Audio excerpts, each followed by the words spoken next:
This is actually from the first weekend. Remember the lecture was talking about the history of Lua? So all the different things you've learned about what's in the pa, what Lua, its origin story, what it involves, the Ailolo part. But now, you guys, anybody took a look at Alohe Jerry's black book on the table yesterday?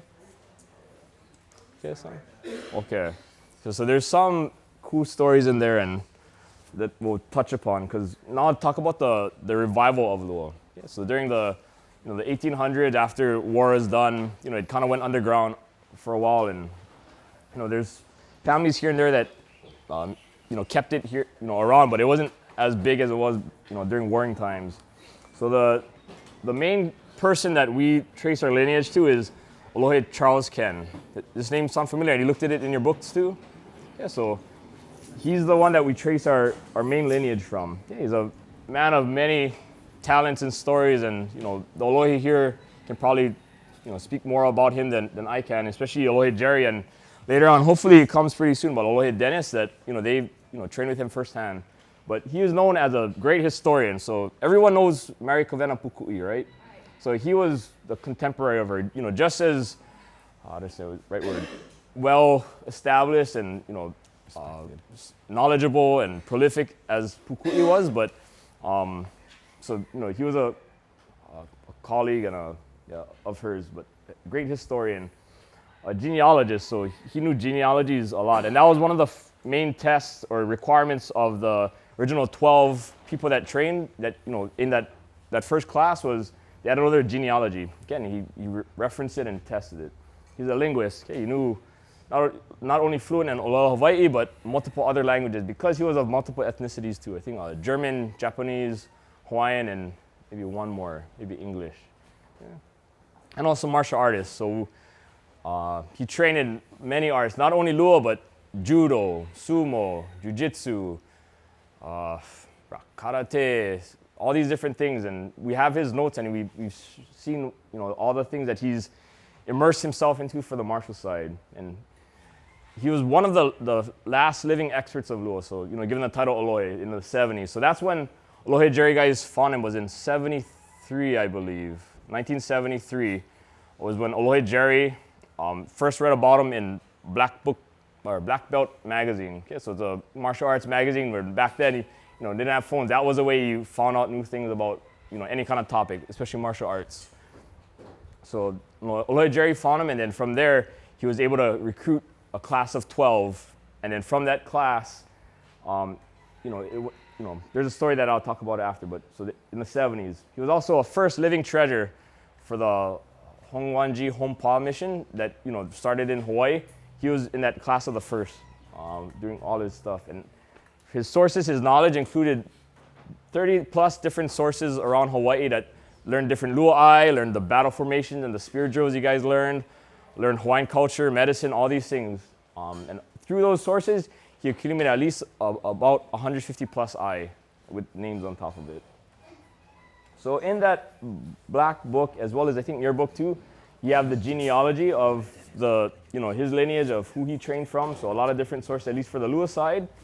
And one of the main teachers that he had was a relative, a family member of the speaker about Konane the second weekend. Yeah, so Naluhi Kaukaopua. So he was a man of many talents too that Alohe Jerry mentioned. That song about Wyomina where the cowboys went up and the Paniolas won the thing? He was supposed to be in that group, because he was just as good as them as wrangling pipi, but he had to go help some family on Kauai at the time, but very accomplished cowboy, but also Lua expert at the time. So you can see pictures of him training Charles Ken, but also another relative of one of our PA members, James and Henry Kekohuna, that they also trained with him, and they're well-known historians also. So through Charles Ken, he, from that 12 class, Alohe Jerry mentioned yesterday when you guys are learning your 6 lua'i, they will learn that lua'i for 18 months, okay, not anything else. And a lot of them, they were already accomplished martial artists that, they're used to doing kicks and blahs and, taking on guys, but for 18 months, they sacrificed learning these 6 moves, as well as, Hawaiian culture and history and things like that. But, that's how, things come up in life, and, numbers start to dwindle. And finally, after 18 long months, and that's a long time, okay, to dedicate to something. Finally say, okay, now I know who the truly dedicated, committed ones are for Lua. Now I will teach you all the secrets. Okay? So these were the 5. So you have, we'll bring up pretty soon, but Lohe Dennis Eli and his brother Mitchell Eli, Moses Kalau Kalani, Lohe Jerry and Walker, and then Lohe Richard Paginawan. And then just showing the other person in the picture is Norman P. Anaya. So he's a descendant of P. Anaya, who was in the royal court. So yeah, so he was close to the Pa.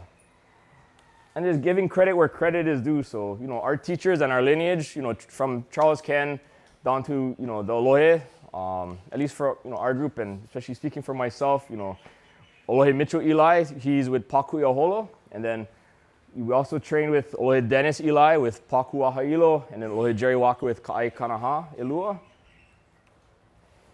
And then from there, they've graduated their students who are also our teachers. Okay, so, being a Lua group, we're just lucky and happy that we have a good relationship with everyone. And, we've trained and learned from a lot of these other Alohe that came through all these different Alohe Lua experts over the time. So you have like Alohe Tamika Ulukukui, but also Alohe Sunny, Alohe Billy and Debbie that you'll meet them, in the future, as well as you met Ali'i, and another teacher of mine is Puahi on Kauai, and then you met Alohe Kaili. There's other Alohe that graduated under Alohe Dennis, but was only luckily to train with Alohe Henry de la Cruz, okay? And then, Alohe Kapi'ioho Naone. So this is just some of the Alohe that have been, promoted in recent times. There's many more, and there's, other Lua schools out there, but just showing you our lineage. So, now there's about, Alohe Tami put together a nice list for us where, there's about at least 30 plus Alohe since that initial 5 graduated. And they're, all along the different Pai'aina from Kauai, Oahu, Maui, Hawaii.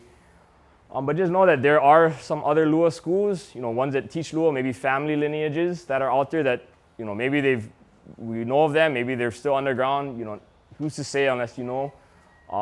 But, if you do come across them, it's always good to, like we've just shared, is, always ask about that mo'oku ahau. Where's that connection? Where's that lineage? Just to make sure, nowadays there's so many things coming out here and there. It's good to, you gotta, check the sources, check the mo'oku ahau to make sure it's, legitimate and accurate.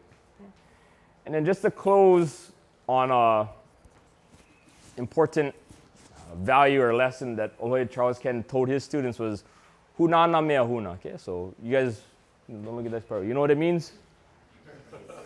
Okay, keep secret the things that gotta be kept secret or sacred. Okay, so all the killing blows, all the magic stuff, keep it secret. But the thing is, you don't want to keep it so secret that, maybe 50 years down the line, if nobody else knows it, you're the last person, and if something happens to you, the art dies. Okay, so he wanted still, keep it secret, but teach, continue to teach. That's what we're doing now for these weekends, so that it won't be lost one day. Okay, so that one day our children, our grandchildren, descendants we haven't even met, they can, learn about this art, learn about their culture, and keep it alive.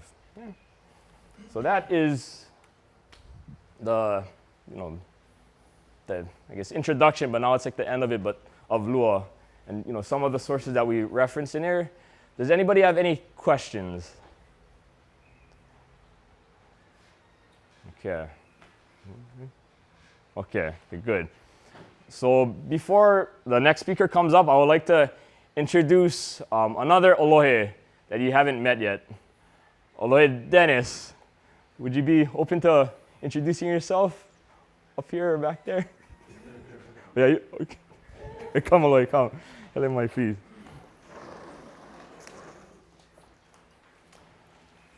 Okay, thanks Alohe.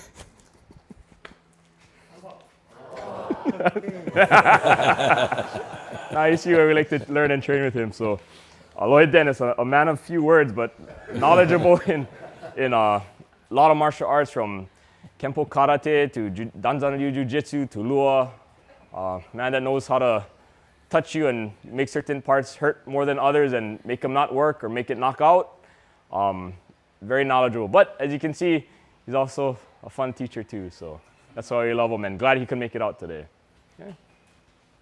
So to transition one more time, and now that you've taking this first step of your Lua journey. As I mentioned before, we want to find out more about the past, and partly one way to do that is through research. Okay, and one great way to start that is by looking up chiefs of old, okay, because they're the main practitioners of Lua, and they could do the moves, they had the strategy, and it just everybody needs their heroes. Yeah, that's what we're here, and when we have heroes, that's what sets a goal for us. And I want to be like that person. Okay, so if you can get your heroes, that's a good vision that you can have. So, I like Mr. Kaiko Kapchoi to talk about one of his heroes that a lot of us never heard of until he gave a presentation, and it paints a new picture about Hawaiian history and warfare, I think, and about a name that doesn't come up a lot, and if it does in recent times, it's kind of has a sad component to it. So he found a way to elevate that name to back to where it is and should be. So.